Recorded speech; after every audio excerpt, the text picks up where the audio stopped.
Era bien. Esta vez empezamos por la oración que prefiere el speaker. La oración, your preference. No, un canto.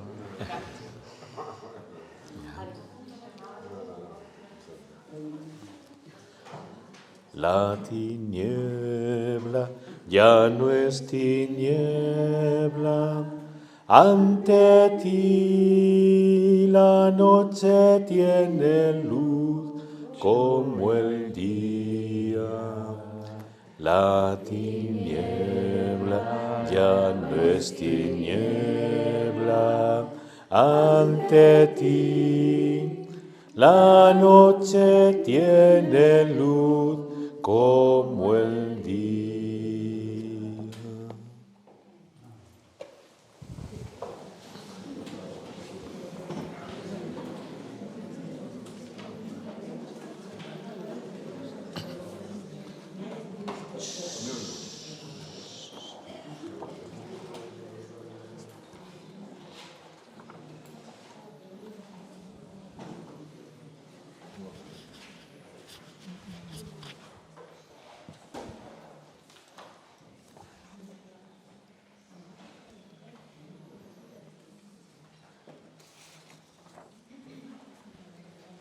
C'est bon? On y va.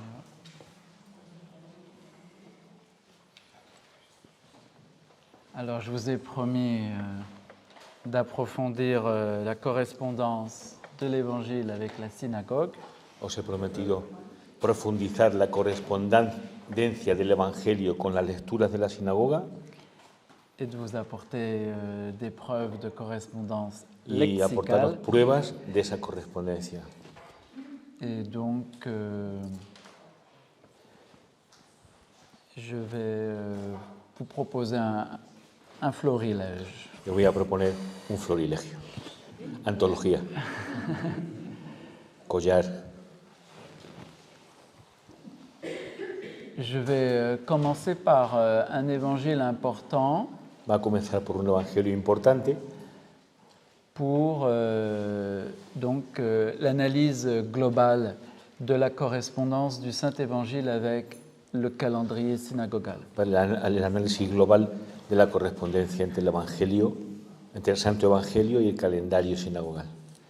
Car je vous ai exposé le principe général Porque os he expuesto el principio general, qui est de compter 5 péricopes par semaine, que es contar 5 perícopas por semana, en sorte que vous êtes capable de déterminer de manera que seáis ya capaces de determinar, presque mécaniquement, casi mecánicamente, quelle était la péricope évangélique correspondant à tel ou tel Shabbat. cuál era la perícopa evangélica correspondiente a tal o tal sábado. Vous êtes d'accord? Estoy de acuerdo con eso. Vous êtes réveillés? Os habéis despertado.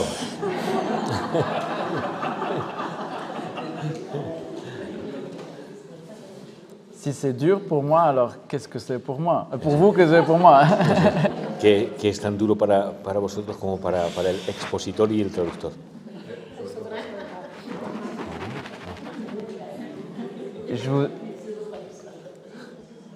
J'ai expliqué que, évidemment, c'était un principe général, une sorte de constante exégétique. He explicado que era un principio general, una especie de constante exegética, Mais comme en physique, il faut faire des adaptations. pero como en física hay que hacer la adaptación. Et donc, parfois, il y a des couplages. Entonces, a veces hay acoplamientos Et je vous ai dit qu'il fallait suivre essentiellement l'unité narrative. y que sobre todo hay que seguir el principio de la unidad narrativa.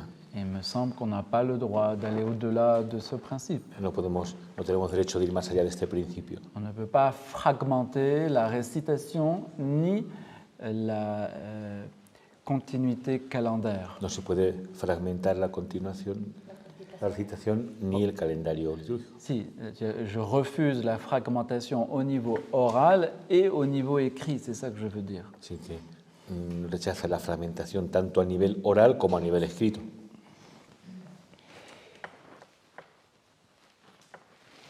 comme vous me voulez du bien, vous avez été bienveillant et vous acceptez mes résultats. Es que como le queremos mucho, pues hemos sido benévolos y hemos aceptado sus resultados sin problema ninguno. Mais comme en physique, Pero como en física, même pour la meilleure théorie, incluso para la mejor teoría, il faut une preuve, hace falta una prueba, il faut une contre-preuve. una contraprueba. C'est-à-dire qu'il faut trouver un principe de datation Et- indépendant du principe de décompte. Hay que encontrar un principio de datación independiente de este principio de la décompte. Et si ça tombe juste, alors le principe de décompte est vérifié. Y si esto fuera justo, ese principio que hemos puesto estaría verificado. Et donc, je vous pose la question, êtes-vous capable de dater une péricope évangélique? La pregunta es, ¿sois capaces de poner la fecha, datar una perícopa del Evangelio, À part la passion et la résurrection. aparte de la pasión y la resurrección?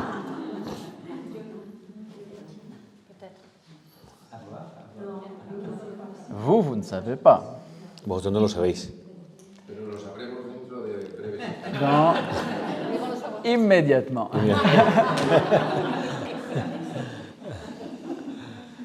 Et donc, nous avons une contre-preuve vérificatrice de notre théorie, Tenemos una contraprueba para verificar nuestra teoría. à savoir qu'il existe effectivement une péricope évangélique datée. Que existe verdaderamente una perícopa evangélica datada, fechada. À savoir que dans l'évangile de Luc, Que en el Evangelio de Lucas, et pas dans tous les manuscrits, y no en todos los manuscritos, à un moment, on trouve la date d'une scène.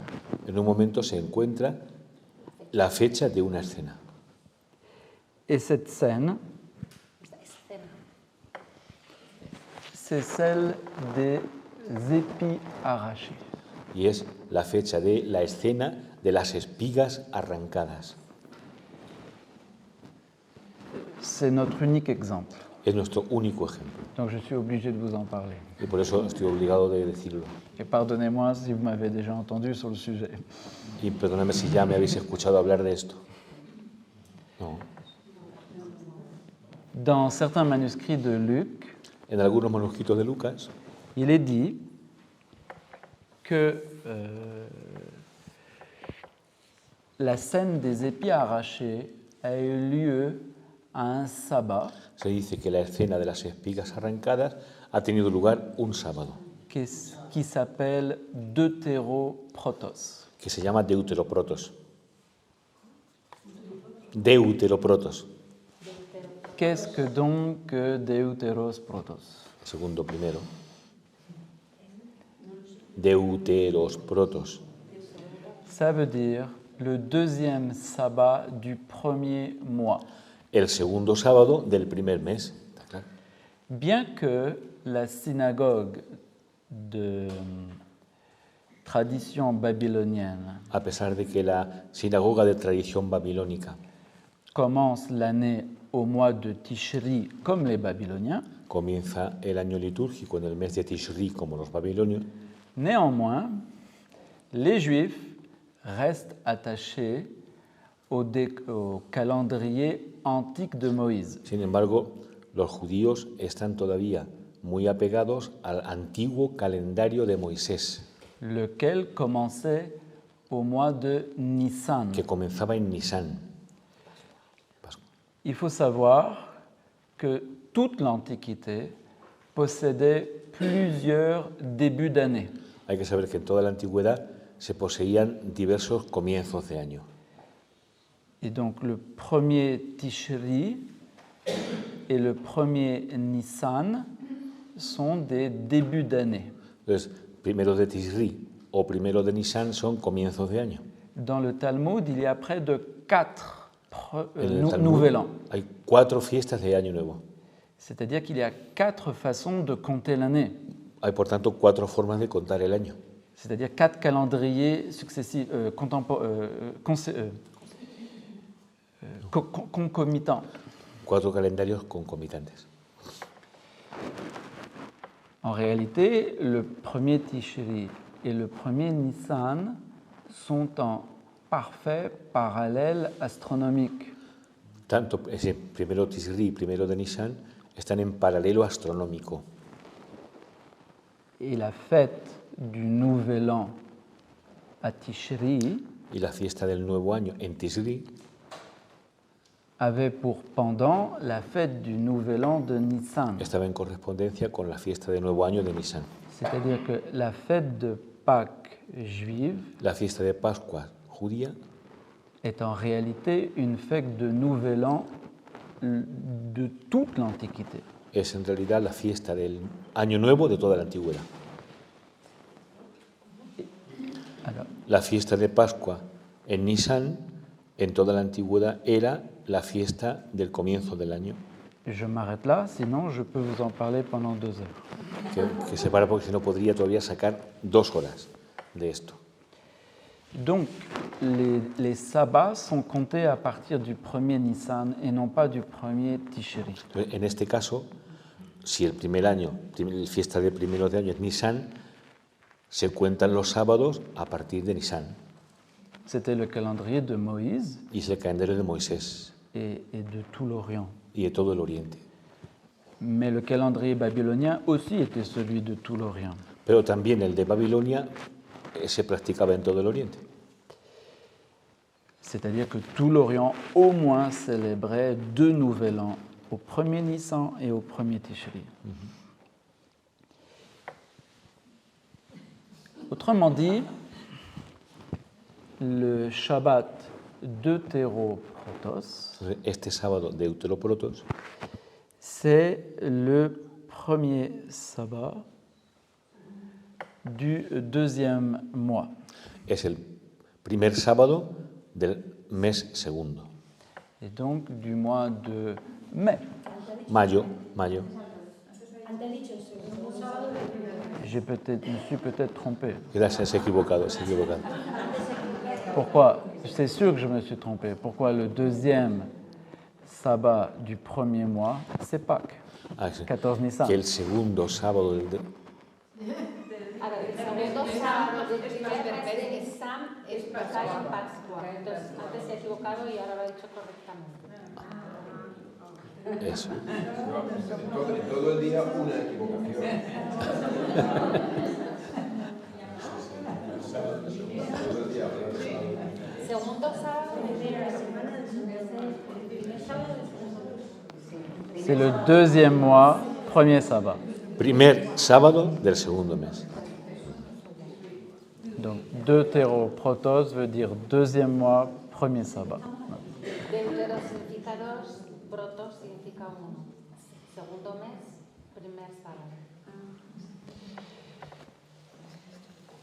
Alors c'est très amusant parce que cette information vient de Luc, Es muy divertido porque esta información viene de Lucas, celui qu'on prétend ne pas savoir parler hébreu, del que se pretende que no sabía hebreo.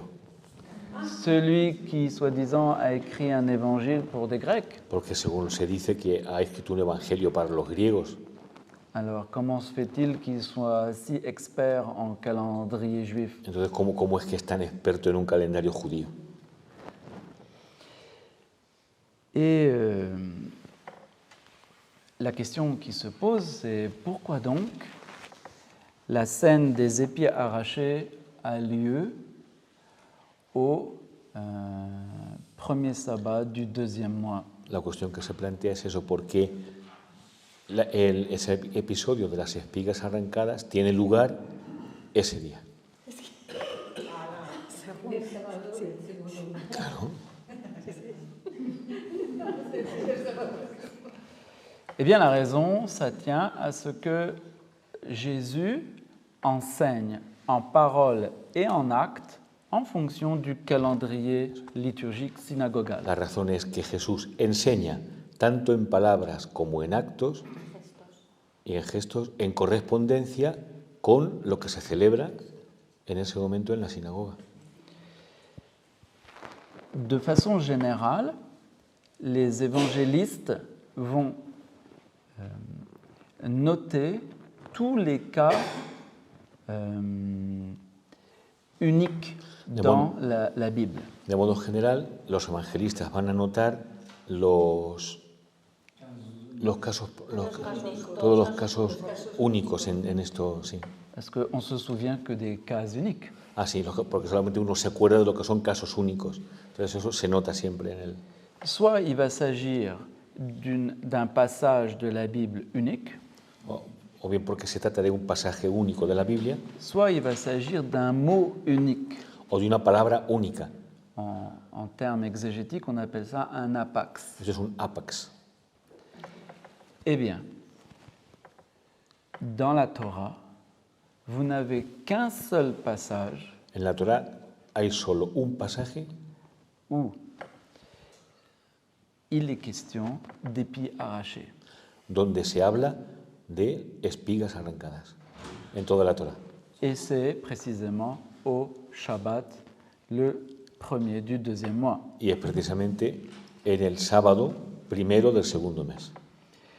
Alors rappelez-vous un peu la scène. ¿Os acordáis de la escena? Jésus traverse les champs avec ses disciples un matin de Shabbat. Jesús atraviesa con sus discípulos los campos en una mañana de sábado. Et où vont-ils? ¿Dónde van? À la synagogue. Sauf qu'ils n'ont pas pris de petit déjeuner. Pero no han desayunado. Eh, Que no han desayunado. Ils ont faim. Ils ont faim. Tienen hambre. Et donc, ils se servent dans le champ. Entonces se sirven en el campo, lo que encuentran. Des pharisiens ont vu la scène. Unos fariseos han visto la escena Vous avez noté que j'ai utilisé un passé, pas un présent. y ha utilizado el pasado. Han visto. Pourquoi? Pour aller à contre-pied de vos habitudes. Para contradecir vuestros hábitos. Parce que vous, en général, vous comprenez que des pharisiens ont vu au présent Jésus prendre les épis. Porque comprendemos normalmente que los fariseos ven directamente a los discípulos tomar las espigas. Parce que les évangiles sont des résumés et racontent les choses de manière très ramassée. Porque los evangelios son resumen y cuentan las cosas de forma muy sucinta. Mais la réalité, c'est que les pharisiens ont vu Jésus et ses disciples prendre des épis dans les champs. Pero la realidad es que los fariseos han visto a Jesús y a los discípulos coger espigas en los campos Et ils ont discuté avec Jésus pendant la célébration de synagogale. y han discutido con Jesús durante la celebración de la sinagoga. Parce qu'on traite de cette question. Justamente porque en la sinagoga se trata de esa misma cuestión. Vous comprenez? Les évangélistes ne nous ont pas dit si les pharisiens sont entrés en controverse immédiatement à la vue de la scène, ou bien ensuite au moment de la synagogue. Los evangelistas no especifican si han entrado en controversia mientras estaban viéndolos comer o después en la sinagoga. Mais c'est sans doute plutôt la seconde. Pero sin duda la segunda opción. Effectivement, dans la Torah, voici ce qu'il est écrit au chapitre 16 du Lévitique. Levítico 16, que se leía ese día en la sinagoga. En fait, on lit le livre du Lévitique depuis le premier Nissan à peu près. Que justamente se lee a partir del primero de Nisan. Donc on est au milieu du livre du Lévitique au Por la mitad del libro de Levítico, premier Shabbat du deuxième mois. en el primer sábado del segundo mes. Et voici ce que dit le texte du Y Lévitique. esto es lo que dice el texto. Quand vous ferez la moisson de votre pays, Cuando hagáis la cosecha de vuestro país, tu n'achèveras pas la moisson au coin de ton champ. No harás la cosecha hasta el rinconcito del campo. Dejarás un rincón sin tocar. Et la glanure de ta moisson, tu ne la ramasseras pas. Y las espigas que están caídas no las vas a recoger. Tu ne grappilleras pas dans ta vigne. No irás cogiendo así en tu viña, así Las uvitas. en las uvitas. Sí. Et tu ne recueilleras pas les grains épars de ta vigne. Y no recogerás los granos esparcidos de tu viña. Tu les abandonneras Los abandonarás aux pauvres et à l'étranger. a los pobres, al extranjero. Je suis Adonai, votre Dieu. Yo soy Tu Dios. tu Dios. Adonai. Autrement dit, c'est l'unique passage dans toute la Torah Es qui el único parle pasaje du En grappillage toda la Torah que habla des épis et des grappes, de et du arrancar raisin, espigas y uvas, pour préciser qu'il faut que les pauvres ont le droit para precisar que los pobres tienen el derecho sur les bords du champ. sobre los bordes del campo. Très bien. Par conséquent, Por consiguiente, si les pharisiens se fâchent de ce que Jésus et ses disciples ont grappillé dans les champs, si los fariseos se irritan porque Jesús y los discípulos han arrancado en los campos, qu'est-ce qu'ils supposent? ¿qué suponen? Que son ricos. Que ne sont Que no pas son pauvres. pobres, que no.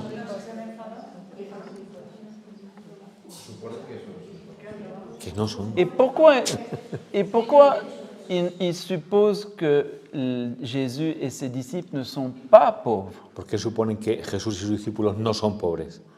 Porque tienen un maestro, porque es un rabino y Es un rabí. Parce que c'est un rabbi. Porque es un rabí. Et un rabbi est entretenu par ses disciples. Y un rabí es mantenido. sostenido por sus discípulos, mantenido. Et que donc, normalement, ils ont anticipé le Shabbat. Ils ont fait des réserves pour ne pas avoir faim le jour du Shabbat. Ah, eso es. Entonces tendrían que haber anticipado el sábado y haber hecho reservas para no pasar hambre el sábado. Autrement dit, que dit Jésus dans la version de Matthieu? ¿Y qué es lo que dice Jesús en la versión de Mateo? Si vous saviez, Si supierais, vous n'accuseriez pas des innocents. no acusaríais a unos inocentes. Donc, Jésus a le droit de grappiller dans le champ Por tanto, Jesús tiene derecho de arrancar en el campo parce qu'il est pauvre, porque es pobre. ce que ne savent pas les pharisiens. Y eso no lo saben los fariseos. Les pharisiens ne savent pas que la règle que Jésus a imposée à son école rabbinique, Los fariseos no saben que la regla que Jesús ha impuesto a su escuela rabínica c'est la pauvreté volontaire. es la pobreza voluntaria. D'accord? Et donc, attention, hein, Jésus n'a jamais transgressé le moindre commandement de la Torah. Jesús nunca ha transgredido ni el más mínimo mandamiento de la Torá. Ne racontez pas des bêtises comme le commun des mortels. Hein. No digáis tonterías como el común de los mortales. Que Jésus a transgressé le sabbat. Que Jesús ha que- transgredido el Ça, sábado. c'est les ennemis de Jésus qui le Son los disent. enemigos de Jesús quienes lo dicen. Jésus n'a pas transgressé le sabbat en grappillant le jour du sabbat. Su intención no era transgredir el sábado arrancando en día de sábado el trigo. Donc nous avons ici une vérification de notre système calendaire. Entonces tenemos aquí una verificación del sistema calendario, Parce que selon mon décompte, porque según su modo de hacer el cómputo, les épis arrachés tombent bien au premier Shabbat du mois de mai. el episodio de las espigas arrancadas cae bien en ese día. El primer sábado del mes de mayo. Et donc on a ici un exemple parfait Tenemos un ejemplo perfecto de la façon dont les évangiles ont été constitués au niveau de Jésus. de la forma en que los evangelios han estado constituidos al nivel primero de Jesús. C'est-à-dire que Jésus accomplit des actes Que Jesús lleva a cabo unos actos qui donnent lieu à un enseignement sur un passage de la Torah. que dan lugar a una enseñanza por parte de Jesús sobre un paso de la Torá. On peut s'imaginer que Jésus ait fait exprès Se puede imaginar que Jesús lo ha hecho aposta de grappiller pour qu'ensuite on en discute para discutir después durant le service synagogal durante el servicio sinagogal et qu'ainsi on entre dans plein de débats. y así se entra en el debate.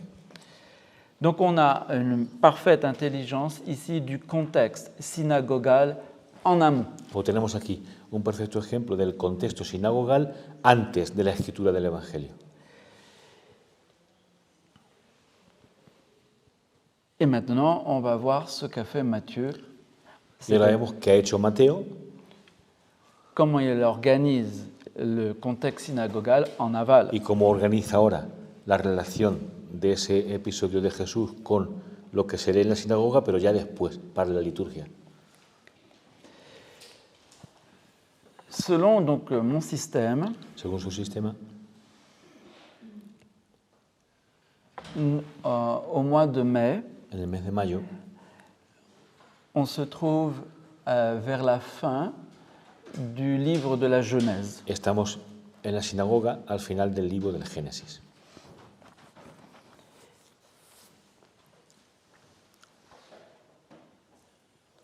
On se trouve exactement au moment où Joseph se fait reconnaître à ses frères. Exactamente en el momento en el que José se hace reconocer por sus hermanos.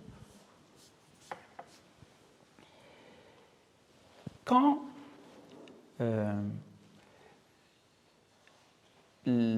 Jésus répond aux pharisiens, Cuando Jesús responde a los fariseos, il entame des discussions sur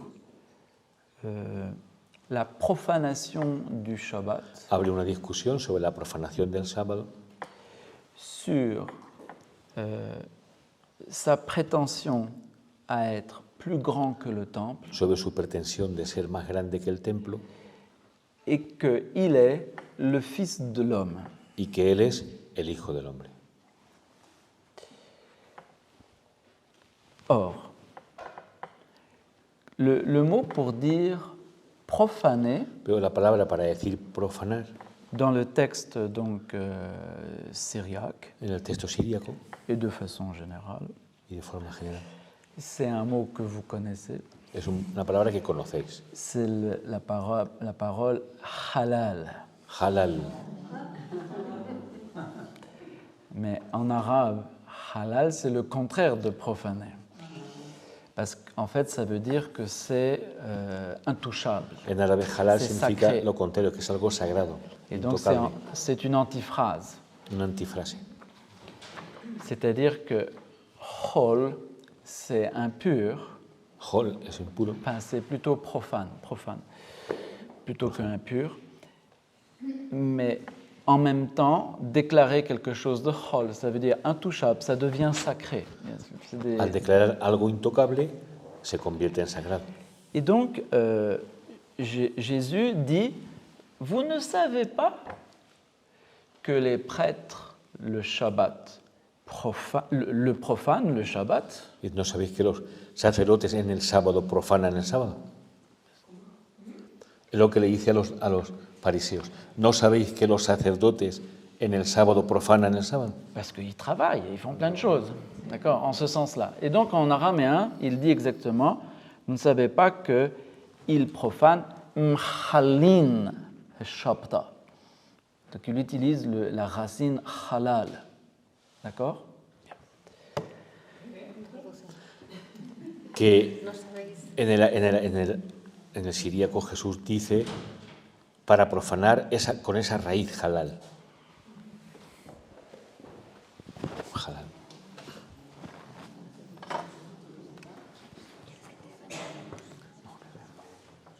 Ok, halal. Esa es la raíz.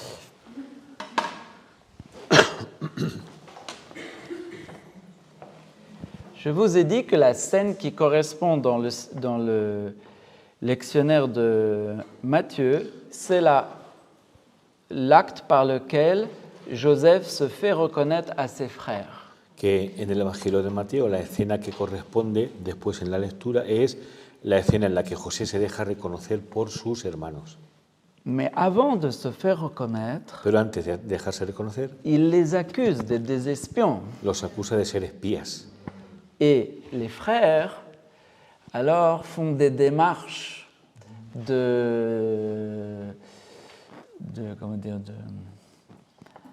d'agrément avec Joseph qu'ils ne connaissent pas. Y los hermanos hacen intentos de ganarse un poco la confianza de él, que no lo reconocen. Et donc ils disent en bon oriental, Y le dicen, como buenos orientales, tu dis que nous sommes des espions, hein? dice que somos espías. Profanation, profanation, ce n'est pas possible. Profanación, profanación. No es posible. Et donc le texte hébreu c'est Halila, Halila. Jalila, Jalila. Oh, c'est un apax. Y es un japas, una cosa irrepetible, solamente aparece ahí. Et donc vous avez une parfaite correspondance ici entre Mhalin, profaner le Shabbat, et les frères qui disent Halila, Halila. No hace falta traducirlo, si está claro. Ça, c'est une correspondance lexicale. Eso es una correspondencia. Léxica, sí, sí. Mais on continue. Hay más. Jésus dit qu'il est, lui, plus grand que le temple. Jesús dice que Él es más grande que el templo. Le temple, dans les langues sémites, cela se dit Haikal. El templo en lengua semita es el Haikal.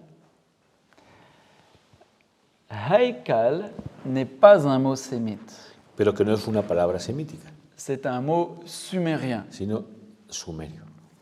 composé de He, qui veut dire la maison, La casa, en sumerio, et Gal, qui veut dire grand. igual que grande. Donc le temple, c'est la grande maison. El templo es la casa grande. D'accord? Or, les frères de Joseph Los hermanos de José disent à Joseph, s'il vous plaît, mon Seigneur, permettez à vos serviteurs, por favor, así, permita a sus siervos, car vraiment, tu es comme Pharaon. porque tú eres como el faraón. Et Joseph après dira effectivement que Pharaon l'a établi comme lui. Y José dirá efectivamente que el faraón le ha establecido en la misma dignidad que el faraón. Okay. Que veut dire Pharaon? ¿Qué quiere decir faraón? La grande maison. La casa grande. Pe, c'est la maison, et Ro, c'est grand. Fe es la casa y Raón es grande. Et donc, Haikal et Paro, c'est le même mot. Haikal y Parao es la misma palabra.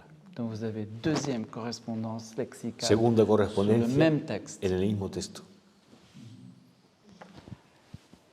Jésus dit que lui, il est le Seigneur du Shabbat. Jesús dice que Él es el Señor del sábado. Comment on dit Seigneur quand on est un sémite? ¿Y cómo se dice Señor cuando es semita? Uno. Mar. Non, pas quand on est un sémite du cru. Parce que ça, c'est de l'araméen. Mais Jésus, il ne parle pas un araméen d'empire. Il parle là, il parle la langue cananéenne. Jesús habla aquí la lengua cananea. Adon. D'accord? Adón. Or, qu'est-ce que dit Joseph? Il dit, voilà, ce n'est pas,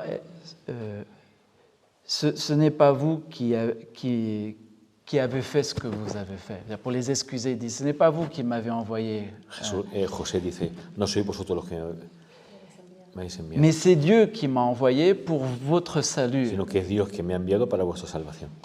Et Dieu, donc, il m'a établi comme père pour Pharaon Y es Dios me ha establecido como padre para el faraón et comme Adon sur toute sa maison. y como Señor Adón sobre toda su casa. Et donc vous avez 3 correspondances Tres correspondencias. lexicales seulement sémites sur cette péricope. en esta pericopa. Si ce n'est pas extraordinaire. Et donc on voit le travail de Matthieu, Entonces se ve cuál es el trabajo de Mateo, de mettre en correspondance jusqu'au niveau lexical, et pas seulement, comme on a vu avant, au niveau thématique. de poner en correspondencia incluso a un nivel léxico, no solamente, como hemos visto antes, a un nivel temático. Très bien. Après les épis arrachés, quel est l'évangile qui suit? ¿Cuál es el evangelio que sigue después de las espigas arrancadas? La main sèche. C'est parce que c'est le thème de la guérison, ça vous connaissez. Porque es el tema de Mais la... les autres, ils ne savaient pas. Et Luc nous dit Y Lucas dice que c'est l'autre Shabbat. que es el otro sábado. Autrement dit, le Deutéro. El segundo del segundo. Le deuxième Shabbat du deuxième mois. Très bien. Donc le sujet, c'est quoi? ¿Cuál es el tema? Qu'un homme a une main sèche. Que un hombre tiene la mano seca, Savoir s'il faut guérir ou pas guérir. D'accord? Bien. Dans toute la Torah, En vous toda la n'avez Torah, qu'un seul texte qui parle de la main sèche. solo hay un texto que habla de la mano seca. C'est dans le passage du deuxième Shabbat du deuxième mois. Y es justamente en el segundo sábado del segundo mes.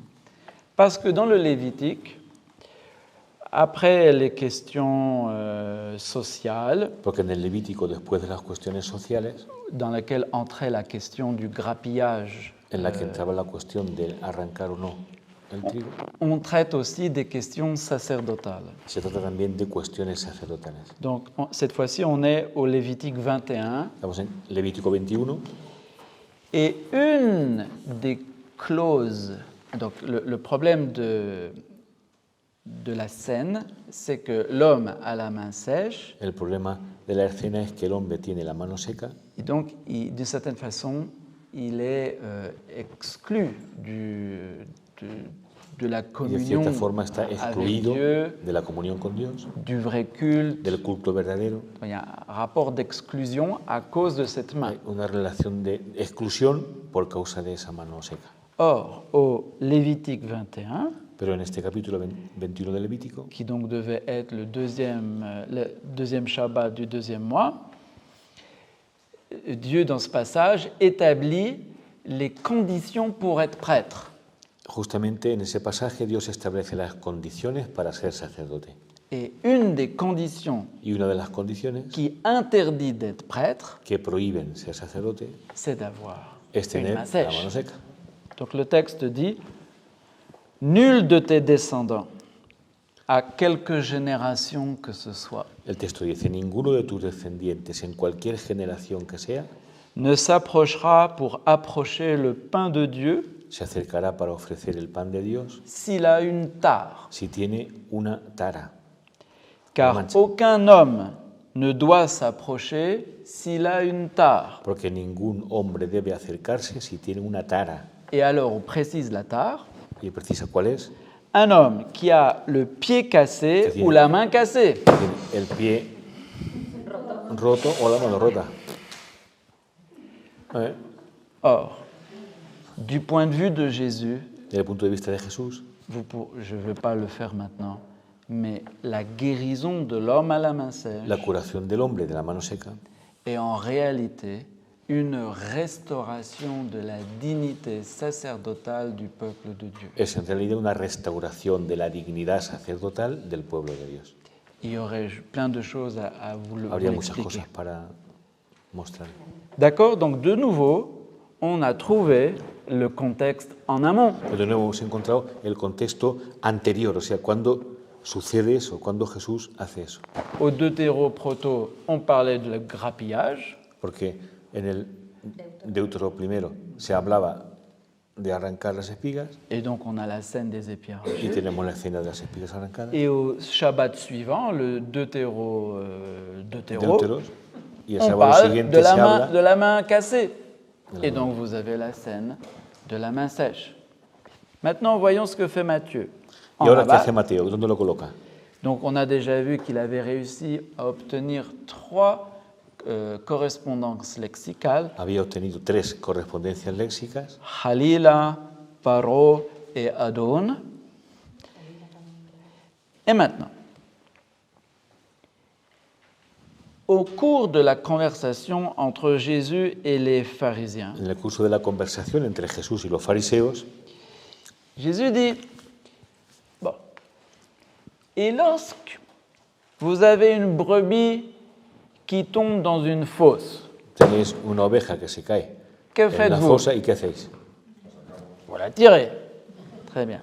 Or, rappelez-vous, chez Matthieu, on est en train de parler de la rencontre de Joseph avec ses frères. Pero en Mateo estamos hablando del encuentro de José con sus hermanos. Et qui a été jeté dans une fosse et ¿Y on quién l'a ha tiré? sido tirado a una fosa y ha sido sacado? José. Ok. Or, ça c'est une correspondance thématique, Es de una correspondencia temática, mais elle est aussi pero lexicale. también es léxica. Parce que une fosse, en araméen et aussi dans les langues sémites en général, Una fosa en arameo y lenguas semitas ça se dit havara. se dice Ok, racine habara. D'accord? Donc une fosse, ça se dit habara. Habara, ça veut dire creuser. Mais, c'est le propre des langues sémites, une racine peut avoir d'autres sens, es lo propio de las plusieurs lenguas sens. semitas, Elles que sont una raíz puede tener varios polysémiques. sentidos. Donc, habara signifie creuser, Significa excavar et donc fosse. y por tanto fosa. D'accord. Mais habara, ça veut dire aussi être un compagnon. También significa ser un compañero. Ok. La seule différence, c'est qu'on va dire havra et non pas habara. Sin la A, havra. D'accord? Or, dans l'évangile grec, Pero en el Evangelio griego de Paco il est dit que lorsque la main de cet homme a été guérie, se dice que una vez que la mano de este hombre ha sido curada, elle est devenue comme l'autre. se ha convertido, se ha vuelto como la otra. Ok. Et l'autre se dit, j'ai oublié le mot en grec, mais ça viendra. Et c'est le mot autre, comme c'est alès. Si, c'est alès, comme alès. Mais en araméen, il est écrit que la main devient comme sa compagne. Pero en arameo se dice que la mano se vuelve como su compañera. Donc, vous aviez une ligne avant que la brebis tombe dans une habara, En la antes tenéis que la oveja cae en una javara et la ligne d'après que la main devient comme hvarta. y la segunda línea que la mano es como la jvarta. Or, quel est le sujet de la Torah d'après le calendrier de Matthieu? ¿Y cuál es el tema entonces de la Torah según el calendario de Mateo? Celui qui est tombé dans la El fosse que ha et caído en qu'on la fosa attire y que se le saca, se réconcilie que avec se ses reconcilia compagnons. con sus compañeros. Pero a mí no me queda claro. Lucas está en una época y Mateo en otra. Lucas, o sea que Lucas no entra. ¿Cómo es que Mateo se refiere a un pasaje y Lucas a otro de la Torah? Sí, el mismo hecho lo están refiriendo. Ah, pourquoi Luc Ah. et Matthieu? Ok. Ici, je ne parle que du travail de Matthieu Aquí en aval. Solo habla del trabajo de Mateo después para acondicionar. Mais la datation en amont, Pero je la la datation- connais grâce à l'évangile de Luc. Eso, Lucas lo que nos ofrece es la datación antes, real, cronológica. C'est-à-dire que ce qui est en amont est fixe. C'est la chronologie de Jésus. En revanche, chaque évangéliste va organiser après différemment dans le cadre de son propre calendrier. Et ici, je vous expose le calendrier de Matthieu. Que lo que hay antes es fijo, pero que luego cada evangelista organiza cada material dependiendo del calendario que él va a seguir. Y aquí está exponiendo el calendario de Mateo. Donc vous pouvez admirer ici encore l'art de Matthieu. C'est-à-dire que vous avez la Admirar el thématique arte de Mateo, de la fosse, le thème des compagnons, La qui thématique de la correspond fosse et los exactement à l'évangile, à la section de la Torah sur la reconnaissance de Joseph par ses frères. que corresponde perfectamente al tema del reconocimiento de José por sus hermanos. En plus, Y además, il s'agit donc de la fin du livre de la Genèse, es el fin del libro del Génesis, qui est la parasha toratique. que es la parashat Torati, lo que se lee esa semana. Mais vous avez la Haftara prophétique. Pero la lectura de los profetas, Et quelle est-elle? ¿cuál era? Eh bien, c'est la vision des ossements desséchés d'Ézéchiel. Es justamente la visión de los huesos secos por parte de Ezequiel. Pour l'homme à la main sèche. Ahí va, Vous avez vu? se me hace yo. Donc voilà comment, ici c'est donc sur la question de ce passage. Après, bien sûr, je pourrais après vous donner d'autres. Donc je vais vous en donner d'autres. Voy a dar otros ejemplos. Après l'homme à la main sèche, Después chez del hombre Matthieu, con la mano seca, en Mateo, vous avez un passage de le fait que Jésus est méconnu de ses contemporains. el hecho de que Jesús es desconocido por sus contemporáneos.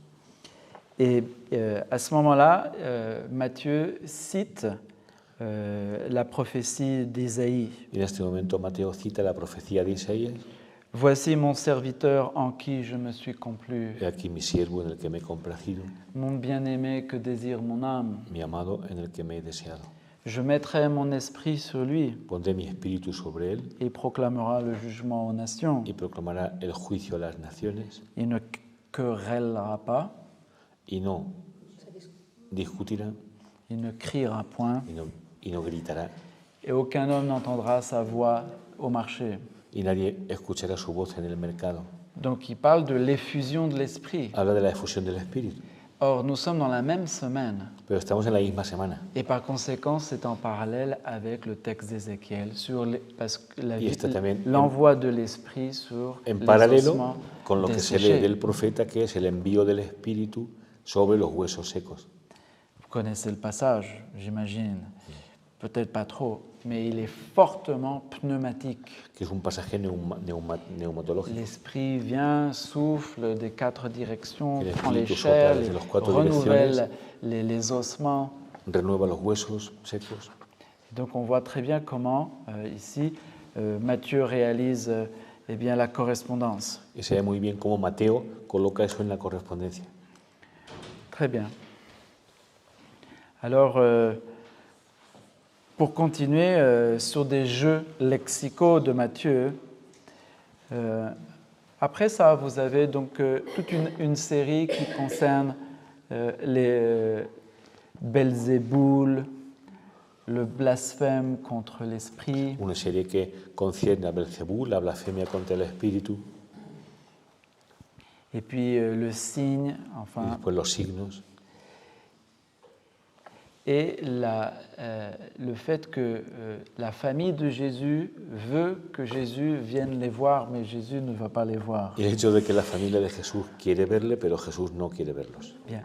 Et donc vous êtes toujours dans la même semaine, c'est-à-dire qu'ici vous avez cinq péricopes qui correspondent toujours au même Shabbat. Y estamos en el mismo caso de esas 5 perícopas que corresponden al mismo sábado. Donc par exemple, la phrase de l'Évangile, un homme dit à Jésus, voici ta mère et tes frères. Esa frase, un hombre dijo a Jesús, he aquí a tu madre y a tus hermanos. Eh bien, elle correspond à quoi? À la scène où, lorsque Joseph retrouve ses frères, Corresponde a la escena cuando José encuentra a sus hermanos. étrangement, vous avez une deuxième version de la scène en Hay una hébreu, segunda versión de la misma escena, où c'est la cour de donde es Pharaon la corte del faraón, qui dit à la Joseph, que le dice a José, voici tes frères et aquí ton tus père her- qui viennent te voir. he aquí tu padre y tus hermanos que vienen a verte, la misma frase. Voilà, et donc vous avez la correspondance parfaite. Voilà, on continue. Espera, Cuestión. Que no he entendido bien. Si Jesucristo hace, las cosas que hace coinciden con lo que va a pasar en el Shabbat anterior o posterior, o son los evangelistas los que hacen coincidir. es decir, si Jésus fait les actions et les paroles en coïncidence avec ce qu'on lit à la synagogue, ou ce sont les évangélistes qui font coïncider la chaîne avec la lecture de la synagogue. Les deux. Ah, ah. Il aurait fallu que je me remette à dessiner sur le Que tableau. hace falta que dibuje para explicarlo.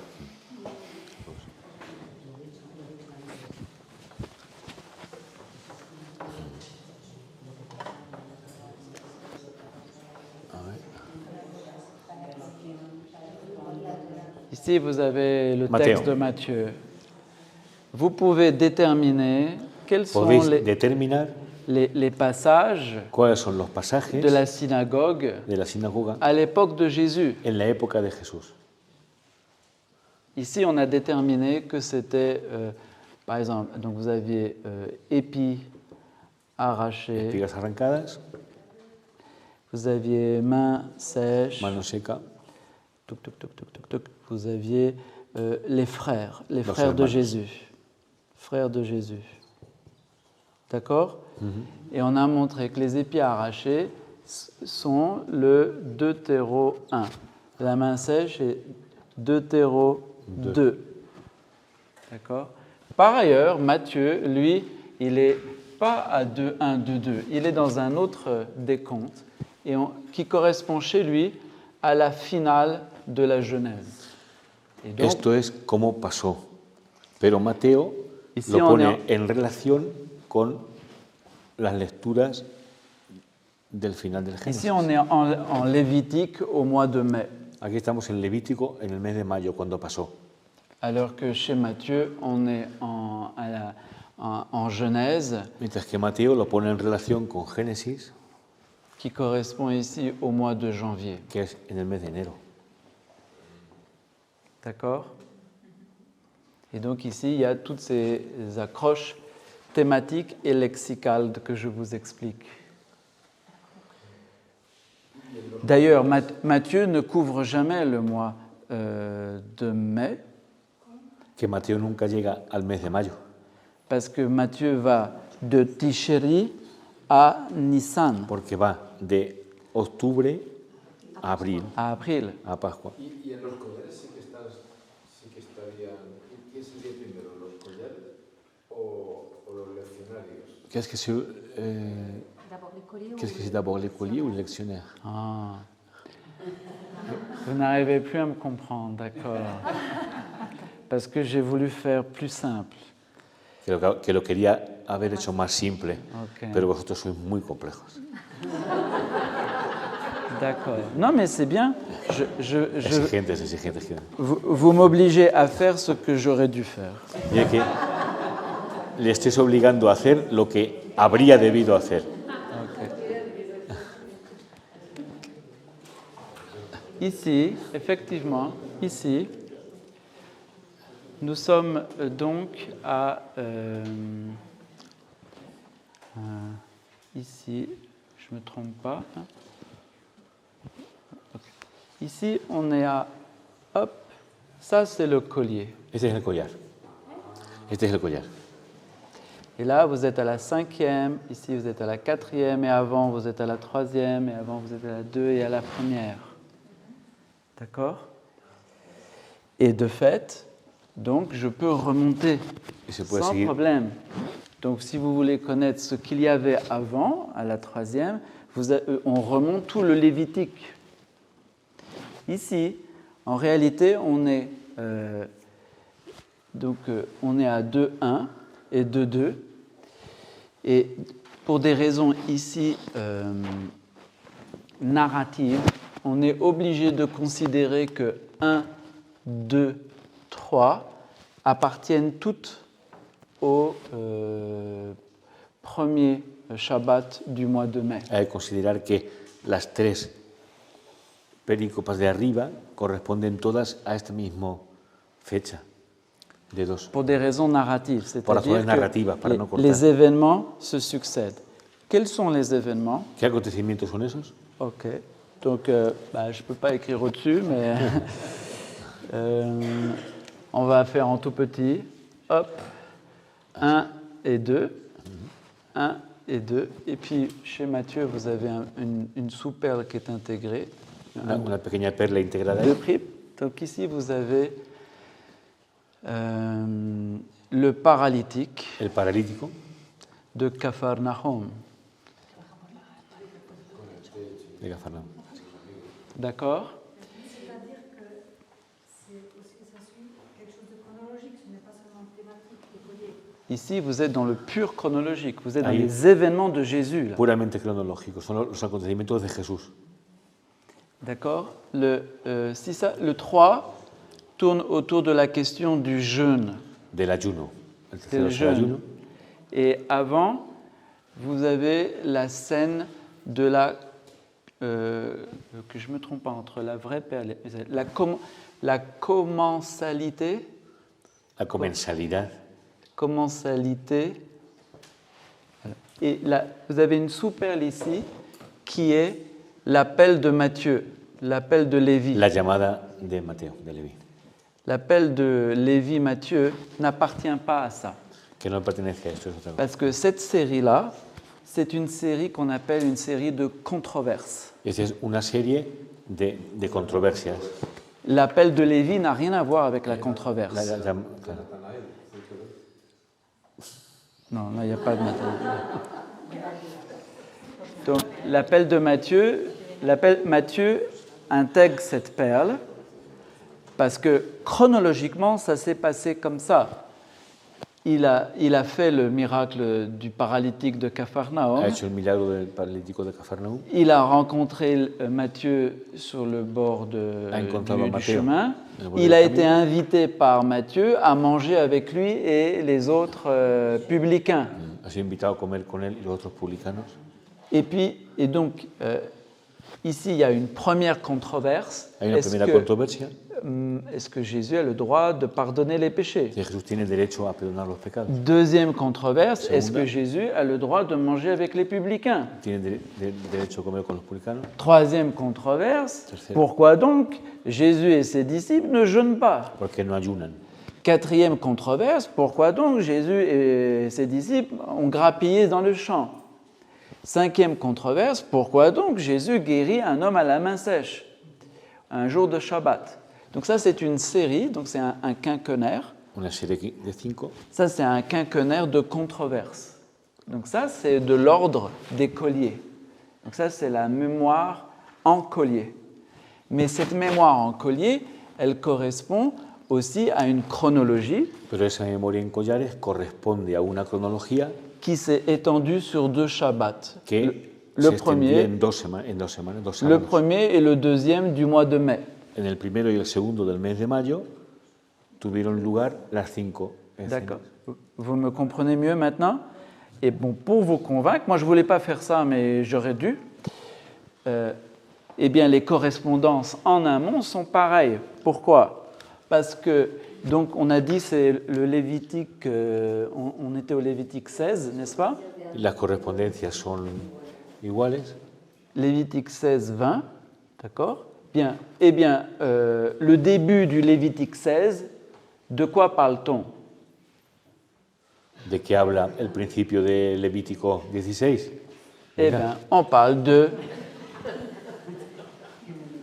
Eh, vous ne savez pas, mais eux savaient. Pero ellos sí lo sabían. Eh oui, voyez, la situation n'est pas la même. Claro, es verdad. À un juif, vous lui dites, c'est quoi la lecture de tel Shabbat, il vous la donne. Claro. Et donc, ils savent tout de suite quelle était la scène de Jésus, quelle était la controverse. Claro. Or, de quoi parle-t-on au début donc, de la paracha ¿De qué se habla al principio de la parasha del Levítico? 16? Deutéroprito? Eh bien, vous avez vu comment j'ai écrit ici le paralytique de Capharnaüm. Sans doute, vous n'écrivez pas comme ça en espagnol. No. C'est-à-dire que Capharnaüm est fondé sur Kafara, Kapara, et puis Nahum. Ça veut dire que Kapara a plusieurs sens, comme souvent. Tiene varios sentidos, kafar. La racine Kapara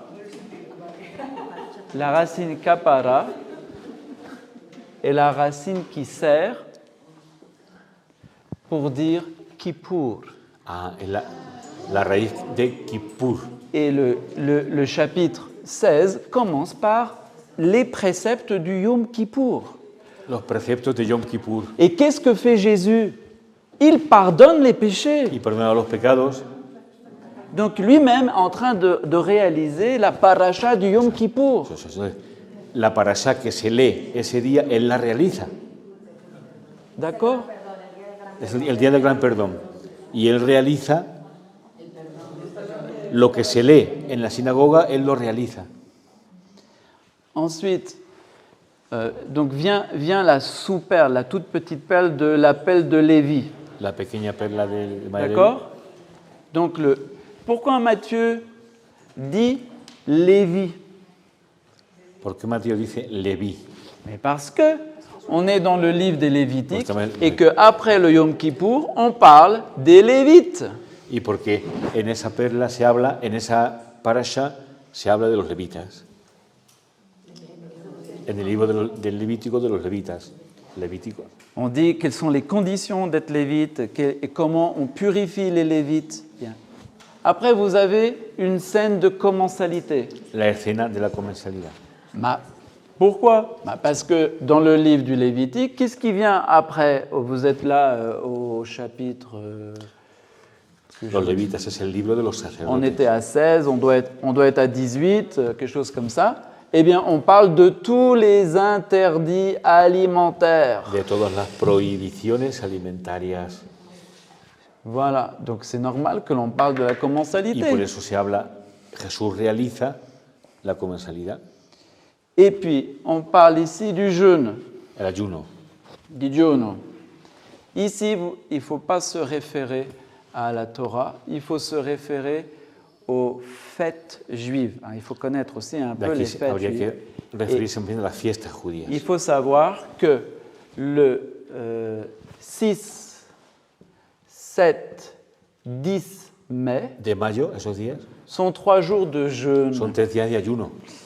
Voilà, pour des raisons diverses, pour l'excès de la Pâque, pour la dédicace du temple asmonéen et pour la mort d'Élie. Donc on parle du jeûne parce qu'au mois de mai, lors du premier et deuxième semaine de mai, on jeûne. Pero Jesús se habla del ayuno porque corresponde con lo que se está viviendo en ese momento en la sinagoga. Et après, vous passez au grappillage. Y después se pasa Et après, vous passez à la main cassée. la mano seca. Voilà. Donc ça, c'est la chronologie au moment de Jésus. Et ça, c'est la mémoire en collier Esta es la de la cronología en transmission el tiempo de orale Jesús. des apôtres. Y esta es la serie de la memoria oral de los apóstoles Et cronológica. ça, c'est le report que Matthieu fait dans son propre Y eso ya es évangéliaire. lo que hace Mateo en su propio evangelio Et lui, il n'est pas au mois de mai, il est au mois de janvier. y lo pone en enero, en otro sitio. Ça y est, vous avez compris? La cuestión, si todo lo que está en los collares luego aparece en los leccionarios, todo lo que está en los collares aparece en los leccionarios. Si tout ce qu'il y a dans les colliers apparaît dans les lectionnaires, Non, pas nécessairement. Il y a des moments où c'est plus fort et des moments où c'est moins fort. Il y a des colliers qui sont... Pourquoi ce collier est si fortement en correspondance? porque es que este collar, por ejemplo, todavía está en una gran correspondencia, parce que le collier suit la chronologie. porque este collar sigue la cronología. Mais quand vous avez un collier abstrait, Pero, por ejemplo, hay il un n'y a collar plus de référence más chronologique. abstracto, no tiene referencia cronológica. En revanche, Matthieu, après, les Y luego évangélistes, Mateo sí que lo puede poner en otra Mi referencia. pregunta completa es que no la conozco. Si todo lo que está en los collares, los 17 collares, todo ese contenido, luego está puesto en los evangelios. Si tout le contenu des colliers est dans les évangiles. mais nous n'en connaissons pas les autres. Pero puede haber otro. Los collares podrían ser más... Podez. Que s'il peut y avoir Il se peut, d'autres contenus, mais on ne les a pas. on les a- No les pas encore.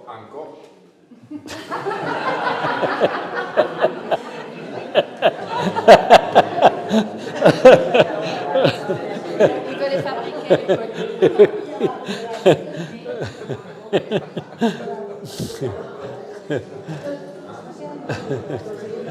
Ay, qué bueno.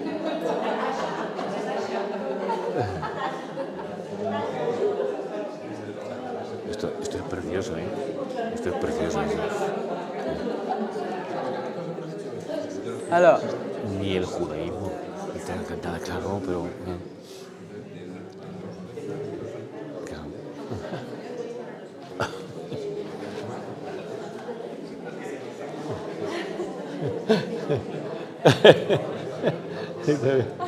ça y est, c'est fini.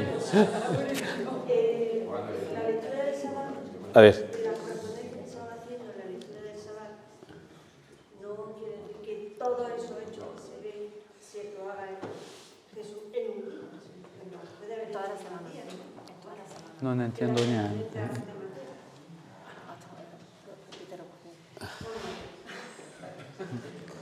Hay cosas que son cronológicas, que arrancan a decir y alguna cosa más. Pero luego hay una serie de concordancias en Mateo, por lo que se va leyendo en la sinagoga, que no serán hechas por Jesús el mismo día, sino que serán hechas en un día Si tout contrario. ce que fait Jésus, c'est fait le même jour. Ici, il y a nécessité narrative. Hay una necesidad narrativa, por eso da la impresión de que están hechas el mismo día, pero en realidad Parce que ça, c'est une unité narrative. On voit que il est dit que Jésus entre en controverse, il sort, il rencontre Matthieu, il l'invite à la maison, il y a une deuxième controverse qui porte aussi sur... On est toujours à table. Donc il y a ici une unité narrative qui finalement est soutenue par l'admirable correspondance. sí, os habéis enterado. A ver, Hay una unidad narrativa. hay una unidad narrativa, hay unas cuantas controversias que corresponden cronológicamente, pero eso no quiere decir que esté hecho todo el mismo día, es la necesidad narrativa Que se ponen que se tiene que poner en el Evangelio. porque si no, el sábado Claro. enseña muchas cosas, los demás días nada. Pero lo puede haber hecho durante toda la semana. Sí. Elle pense que c'est fait le même jour, mais non. Et parce que c'est fait le même jour. Ça, oui, c'est fait le même jour, oui. Sí, eso sí está hecho el mismo día.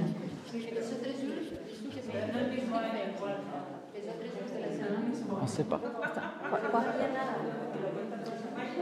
On ne sait pas. Alors, era une question. Je pense qu'il y a une question de base qu'on se mélange un peu, c'est qu'il y a vraiment une concordance entre ce qui est dit à la synagogue et ce que dit Jésus. Et ça, il y a une correspondance totale, c'est votre hypothèse, c'est ce que vous nous dites. Oui. Exactement, et je pense pas que c'est compris. Una cosa es la cronología y la otra es que Jesús siempre hablaba de lo que se hablaba en la sinagoga. O sea, no es que en este caso sea tan cronológico, es único. Pero no es que todo lo aquí sea cronológico, sino que lo que sigue siempre es que Jesús hacía eco a lo que se hacía en la sinagoga. Por eso completaba lo que va. No sé si va un poco el sentido que decías tú, Carmen.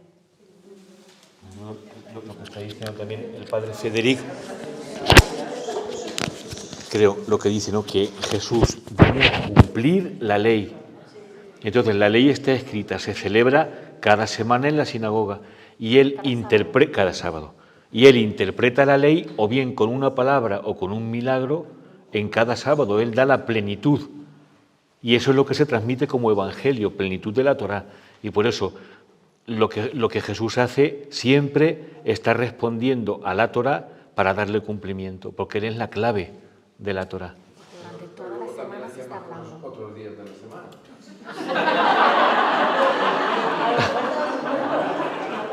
Pero no se sabe. Paco, solamente se recoge en memoria de Collar lo verdaderamente significativo, porque es una narración que cuenta y recoge solamente lo importante. Sería entonces al libro barbaridad como un talmud viviente, como la palabra de Chacar, o sea, como una interpretación viviente de la palabra. Él es la interpretación. Interpretado por él mismo. Jésus, c'est comme un targum permanent. Oui, c'est ça. Non.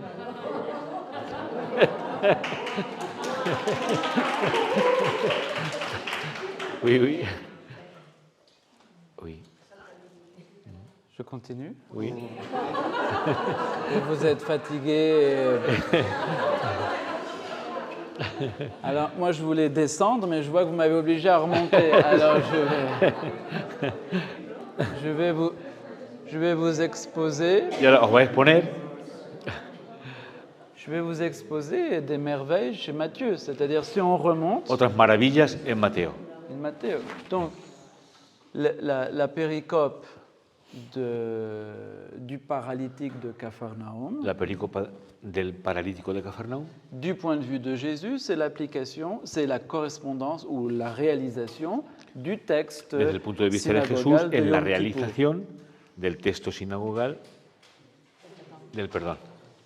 Mais évidemment, chez Matthieu, on n'est pas au mois de mai, ce n'est pas le Lévitique, je vous l'ai dit, on est au mois de janvier et c'est la Genèse. Pero en Mateo, esa perícopa se va a leer en el mes de enero, cuando se está leyendo el Génesis. Et on était au niveau des épis arrachés, on était à l'histoire de Joseph Y ahí era José et ses frères. y sus hermanos. D'accord? Donc si on remonte, eh bien, on est au moment ici au moment de Capharnaüm, on est sur l'histoire de Rachel Raquel et Jacob. y Jacob. Bien. Et Rachel, quel est son problème? ¿Cuál es el problema de Raquel? Elle est stérile. Elle est stérile. Que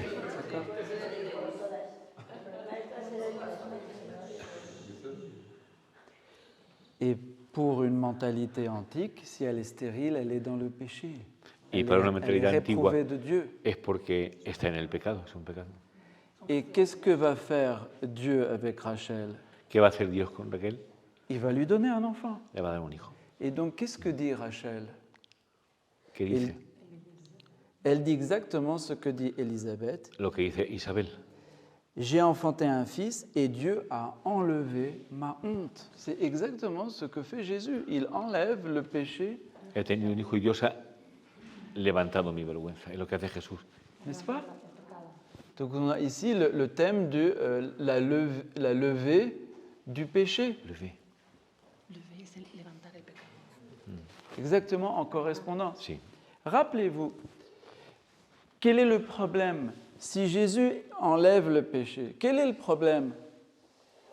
Si Jesús perdona los pecados, ¿cuál es el problema? Il se prend pour Dieu. Que se toma por Dios. Claro. Quand Rachel n'est pas contente et qu'elle va voir Jacob, Y cuando Raquel elle lui dit « Donne-moi un gosse Dame un hijo. ». dame un hijo. Qu'est-ce qu'il répond? « Mais je ne suis pas Dieu !» Yo no soy Dios. Jacob le dice, yo no soy Dios. Exactement. Et donc, vous avez une correspondance parfaite. Una Je ne suis correspondencia pas Dieu. perfecta. Sauf que Jésus est Dieu. Solo que Jesús es Dios. Donc vous comprenez la correspondance. Donc Matthieu s'amuse, il a réussi à produire une parfaite correspondance. Es que Mateo es un artista ya.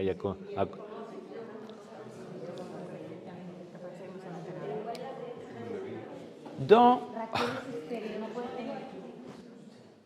Pues que Jesús ha perdonado los pecados del paralítico y entonces se puede levantar. Y Raquel está en pecado porque no puede tener hijos.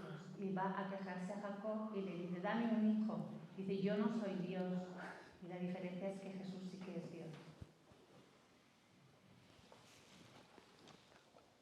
La petite perle de Lévi, La perla de Leví, vous l'avez chez Matthieu, Marc et Luc. los tres sinópticos. Dans Marc et Luc, Lévi s'appelle Lévi. En Marcos y Lucas, Leví se llama Leví. Mais chez Matthieu, Lévi s'appelle Matthieu. Pero en Mateo se llama Mateo. Pourquoi? Alors, ça c'est la réponse. C'est la... Donc la réponse classique, c'est de dire, parce que Matthieu étant le rédacteur, il a signé son évangile. Que la respuesta clásica, como era el redactor, pues él ha firmado su evangelio. Mais c'est trop simple, c'est pas intelligent. Es demasiado simple. Parce que Matthieu, ça se dit comment? Comment on le dit en araméen et en... Matai. On dit Matai. Matai. D'accord? Bien. Vous êtes d'accord là-dessus? Matai. Matai. Très bien. Jacob. Jacob, quel est le problème de Jacob? ¿Cuál es el problema de Jacob? Non, ça y est, il en a 12 maintenant, c'est bon. Il est l'esclave de son oncle, Es el esclavo de su tío, Laban. Labán. Et donc, lui, qu'est-ce qu'il veut? C'est rentrer chez lui. Y él quiere volver a casa. Très bien. Et donc, qu'est-ce que dit Jacob? Il dit, quand donc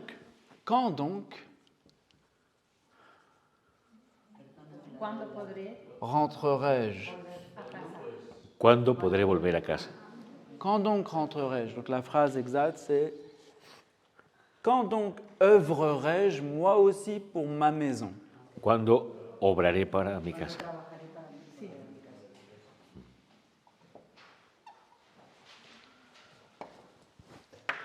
Comment vous dites ça en hébreu? Que Comment dit se le dice texte eso en en hebreo? hébreu?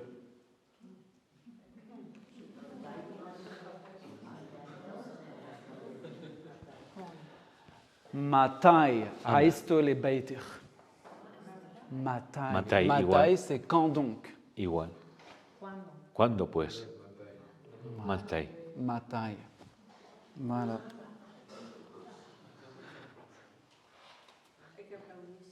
Venga. Ahora. Claro.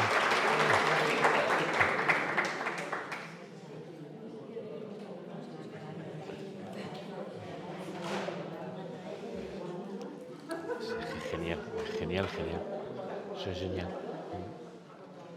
Et après, vous passez aux épis arrachés. Y después ya pasáis a las espigas arrancadas. Et après à la main sèche. Et après.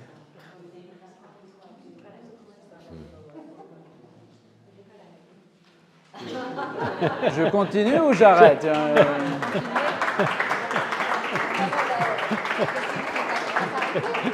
¿No? ¿Continúa o se para? Que sí. C'est quoi? Paramos, sí. Sí. On arrête?